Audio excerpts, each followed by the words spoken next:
இவங்க சினிமாவை பார்ப்பாங்க, வேடிக்கை பார்ப்பாங்க, சினிமா நடிக்கிற பார்க்குற கூட்டம் வரும், கை தட்டுவாங்க, எல்லாம் தட்டுவாங்க.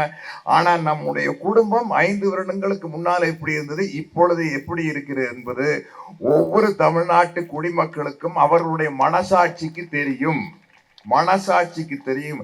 அவர்கள் மனசாட்சிப்படி நடந்தால் நிச்சயமாக உதயசூரியனுக்கு தான் ஓட்டு போடுவார்கள் என்பது என்னுடைய ஆணித்தரமான போட்டிங்கிறது இந்த எலெக்ஷன்ல போட்டி உங்களுக்கு எங்களுக்கும் அதெல்லாம் கிடையாதுங்க. இந்த எலெக்ஷன்ல போட்டி சமூக நீதிக்கும் சனாதனத்துக்கும் தான். அந்த சமூக நீதிக்கும் சனாதனத்துக்கும் தான் போட்டி. இந்த கட்சிக்கு அந்த கட்சிக்கு, அந்த கட்சிக்கு இந்த கட்சிக்கும் எல்லாம் போட்டி இல்லை. உலகத்தில் 2 சித்தாந்தம் தான் இருக்குது. அனைவருக்கும் எல்லாம் சமம் அப்படிங்கிறது ஒரு சித்தாந்தம், இல்லை எல்லாமே எனக்கு தாண்டா வேணுங்கிறது ஒரு சித்தாந்தம். என்னை பொறுத்த வரைக்கும் ஒரு எலெக்ஷன் அப்படின்னா ஒரு ஜாலியா இருக்கணும்ல. எலெக்ஷன் ரிசல்ட் வரையில இவங்க ஜெயிப்பாங்களா, அவங்க ஜெயிப்பாங்களா, இவங்க ஜெயிப்பாங்களா, என்ன நடக்க போகுது அப்படிங்கிற ஒரு டென்ஷன் இருக்கணும், என்ன மாதிரி சராசரி ஒரு பொதுமக்களுக்கு. ஆனா உண்மையிலேயே சொல்றேனுங்க, இந்த எலெக்ஷன் ரொம்ப போரான எலெக்ஷனுங்க. என்ன ஒரு டென்ஷன் இல்லை, இவங்க ஜெயிப்பாங்களா அவங்க ஜெயிப்பாங்களாங்கிற ஒரு டென்ஷன் இருந்தா தாங்க எலெக்ஷன் ரிசல்ட் வர இல்லைங்க எங்களுக்கெல்லாம் ஜாலியா இருக்கு. இது கன்ஃபார்ம்டா தெரியுது, ஸ்டாலின் அவர்கள் தலைமையான இந்த ஆட்சி தான் வரப்போகுதுன்னு. அந்த காலத்துல எலெக்ஷன் ரிசல்ட் இந்த பேலட் ஷீட் தான் வரும். 9 மணி நிலவரம், 11 மணி நிலவரம், மத்தியான நிலவரம், சாயந்தர நிலவரம் அப்படின்னு. இங்க நிலவரமே இல்லை, ஒரே நிலவரம் தான் இருக்குது, மீதி எல்லாம் கலவரமா தான் இருக்கு. ஏன்னா தமிழ்நாட்டில் இருக்க ஒவ்வொரு தனி மனிதனும் இந்த ஸ்டாலின் அவர்கள் ஆட்சியில் இருக்கிற சிறப்பை உணர்ந்திருக்கிறார்கள். ஒரு கட்சி நடத்துறவங்க அவங்கவுங்க கட்சிக்கு ஆதரவா செயல்பட வேண்டியதா, அது வேற வழியில என்ன, அது அரசியல். நீங்க இதை விட என்ன செஞ்சிட போறீங்க, இதை விட உங்களால என்ன செஞ்சிட முடியும் அப்படிங்கிறதா. இதை விட கம்மியாத்தான் செய்ய முடியும். அதனால இந்த ஸ்டாலின் ஆட்சி தொடர வேண்டும் என்பதற்கு மிக முக்கியமான காரணமே அதுதான். கைதட்டுறது எந்த மேடையில வேணாலும் நடக்கும். இப்ப கைதட்டல் வாங்கி காட்டு பாக்குறீங்களா, என்னம்மா கண்ணு. இது இதெல்லாம் வெட்டி உதாருங்க. இது எல்லா நடிகனுக்கு செய்ய தெரியும், அவங்க ரேஞ்சில் இந்த வெட்டி உதாரம் செய்ய முடியும். ஆனா உண்மையான கொள்கையை பேசுற மேடை இதுதான். அடுத்தது என்னுடைய அன்பு தம்பி பெருமதிப்புக்குரிய கழக துணை பொதுச் செயலாளர் ஆர் ஆசா அவர்கள் பேச போறாங்க. அவருடைய பேச்சை கேட்கறதுக்கு நான் காத்துக்கிட்டு இருக்கிறேன். ஏன்னா அவங்க மாதிரி இருக்கிறவங்க பேச்சை கேட்டா தான் நம்ம அறிவை வளர்த்துக்க முடியும். இந்த என்னம்மா கண்ணு உதாரெல்லாம் அறிவு வளராதுங்க, சும்மா ஜாலியா இருக்கும்.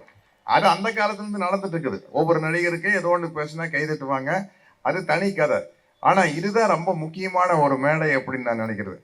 தோழர் சேகுவேரான ஒரு படம், அந்த படத்தை சென்சார்ல கொத்து பராட்டா போட்டு அந்த படத்தை ஓட விடாம பண்ணிட்டாங்க. அவ்வளவு சென்சார் கட்டு. என்ன அப்படின்னா ஐஐடியில உயர் ஜாதி என்று தங்களை தாங்களே கூறிக்கொண்டிருக்கும் இனத்திற்கும் தாழ்த்தப்பட்டவர் என்று முத்திரை குட்டப்பட்ட இனத்து மாணவர்களுக்கும் நடக்கிற ஒரு போராட்டம் தான் அந்த படத்தினுடைய கதை. தோழர் சேகுவேரா அப்படிங்கிற ஒரு படம். அதுல தோழர் சேகுவேராங்கிற அந்த டைட்டில் ரோல் நான் தான் நினைச்சேன். நான் அந்த காலேஜில் ஒரு ப்ரொஃபஸர், என் பேர் சேகுவேரா. அதுல ஒரு வசனம் வரும், ராஜாவா பிறந்து வீணா போனவனும் இருக்கிறான், சாதாரண குடியில பிறந்து ராசாவா அப்படின்னு வாயை புழக்க வச்சவனு இருக்கிறாங்க அப்படின்னு அந்த படத்துல ஒரு டைலாக் வரும். தோழர் சேகுவேரா படத்துல ஒரு டைலாக் வரும். சென்சார்ல இதை விட கொடுமை பண்ண முடியாதுங்க. அந்த காலத்துல உதயசூரியனின் பார்வையில கட் பண்ணிடுவாங்க.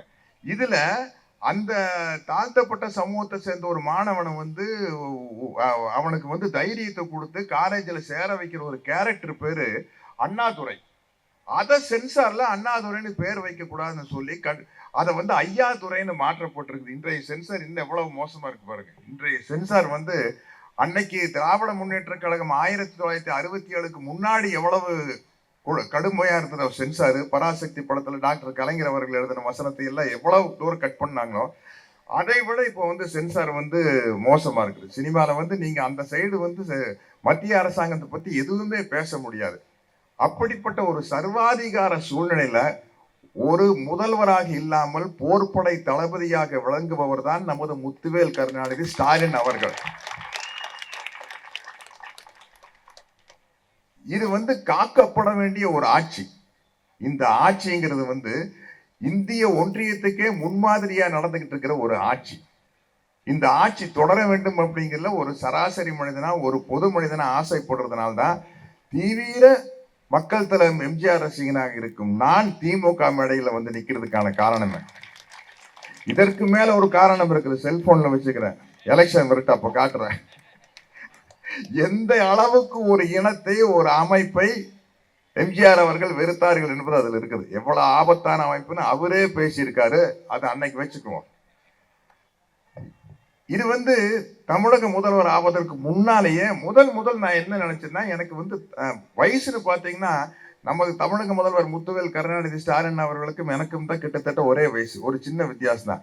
ஆனா இவரை விட நான் அதிகமா பழகிறது முத்தமிழறிஞர் கலைஞர் அவர்கள் கூட தான்.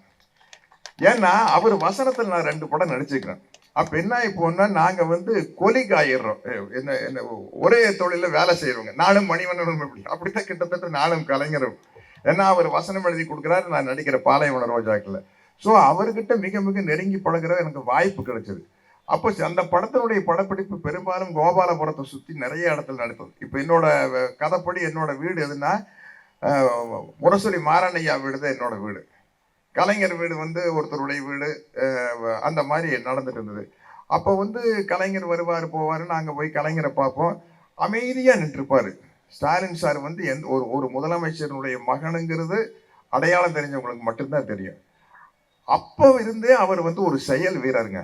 ஒரு 13 வயசுல சைக்கிள்ல திமுக கொடியை கட்டிக்கிட்டு சளைக்காம சுத்துவாரு.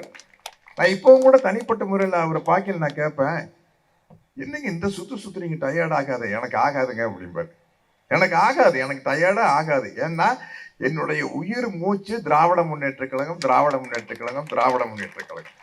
திராவிட முன்னேற்ற கழகம் உயிர் மூச்சுன்னா அது ஒரு கட்சி இல்லைங்க. இங்க எழுதுன இதுல சொன்ன மாதிரி ஸ்டாலினிசம்ங்கிறது என்ன? ஒன்றியம் செய்வது ஹிட்லரிசம், என்றும் வருவது ஸ்டாலினிசம். ஹிட்லரிசம் என்னங்கிறது நம்ம தோழர் அருண்மொழி அவர்கள் புட்டு வச்சுட்டாங்க. ஸ்டாலினிசம்ங்கிறது என்னங்க? பெரியாரிசம், அண்ணாயிசம், கலைஞரிசம், அதுதான் ஸ்டாலினிசம். ஸ்டாலினிசம்னா என்ன? அனைவரும் சமம். திராவிட இசம் என்றால் என்ன? திராவிட சித்தாந்தம் என்பது அனைவரும் சமம். பொதுவா உலகம் நல்லா இருக்கிறதுக்கு மிக முக்கியமான காரணம் உலகம் நாளுக்கு நாள் சிறப்பா இருக்கிறதுக்கு காரணம் எல்லாரும் சிறப்பா இருக்கிறாங்கன்னு சொல்ல முடியாது. விஞ்ஞானிகளும் விஞ்ஞான கண்டுபிடிப்புகள் தான். இன்னைக்கு நம்ம எல்லாம் சந்தோஷம். நம்ம செல்போன் இல்லாம வாழ தெரியாது நம்மளுக்கு. இந்த விஞ்ஞான வளர்ச்சி தான் உலகத்தை மேல கொண்டு போகுது. அந்த விஞ்ஞான வளர்ச்சியினால் வர்ற பயன் அனைத்து மக்களுக்கும் சென்று சேர வேண்டும் என்பதுதான் சமூக நீதி. அது அனைத்து மக்களுக்கும் சென்று சேரக்கூடாது, ஒரு குறிப்பிட்ட மக்களுக்குத்தான் போய் சேர வேண்டும் என்பதுதான் ஹிட்லரிசம். அந்த ஹிட்லரிசத்திலிருந்து தமிழ்நாட்டை காப்பாற்றுவதுதான் ஸ்டாலினிசம். அதை நீங்க தயவு செய்து புரிஞ்சுக்கணும். நான் முதல் நான் வியந்து பார்த்தது முதல்வர் அவர்கள், ஸ்டாலின் அவர்கள் முதல்வர் ஆனதுக்கு அப்புறம் என்கிட்ட அவருடைய வாழ்க்கை வரலாறு புஸ்தகத்தை கொடுத்து படிக்க சொல்லி என்னை அந்த நிகழ்ச்சியில கலந்துக்க சொன்னாரு. அந்த புத்தகத்தின் பேர் உங்களில் ஒருவன் அப்படிங்கிற புத்தகம். தயவு செய்து திமுக காரங்க அத்தனை பேர் அதை படிக்கணுங்க. படிச்சாதான் எல்லாரும் சும்மா சொல்லிட்டு இருக்கிறாங்க பாருங்க, கலைஞரோட பிள்ளையா இருக்கிறங்காட்டி ஸ்டாலின் வந்துட்டாரு, ஸ்டாலின் பிள்ளையா இருக்கிறங்காட்டி உதயநிதி ஸ்டாலின். அப்படி கிடையாது.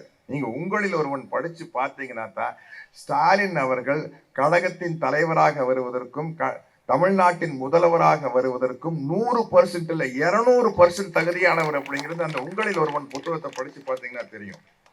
என்னன்னா, ஒரு முதலமைச்சரை பார்க்கும்போது நம்மளுக்கு ஆரம்பத்துல ஸ்டாலின் அவர்களை பார்க்கும்போது வருஷம் ஒரு பிரமிப்பு வந்தது. ஆனா போன வருஷத்தை விட இந்த வருஷம் நல்லா இருக்குதா, இந்த வருஷத்தை விட அடுத்த வருஷம் நல்லா இருக்குது அப்படின்னு. போக போக என்ன ஆகி போச்சுன்னா, வருடம் வருகிற பிரமிப்பு ஸ்டாலின் அவர்கள் கிட்ட அது மாசம் வர பிரமிப்பா மாறுச்சு. அது வார வர பிரமிப்பா மாறுச்சு. இன்னைக்கு ஈச் அண்ட் எவ்ரி டே ஒரு பிரமிப்பை ஏற்படுத்திக்கிட்டு இருக்காரு.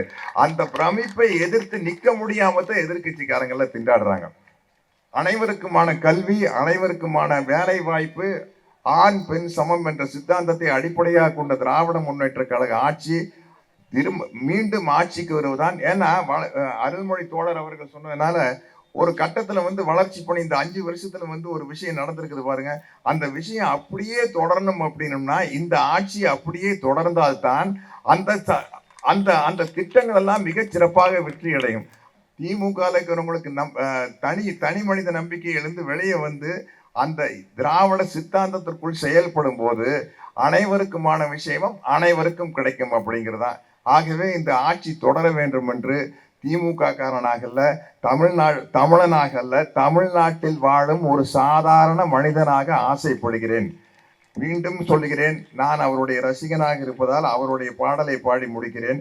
உதய சூரியனின் பார்வையிலே உலகம் விழித்து கொண்ட வேளையிலே நல்லவரெல்லாம் நலம் பெறுவார் என்ற நம்பிக்கை பிறக்கிறது.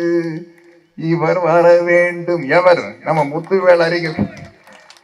முத்துவேல் கருணாநிதி ஸ்டாலின் அவர்கள் வர வேண்டும், புகழ் பெற வேண்டும் என்று ஆசை துடிக்கிறது.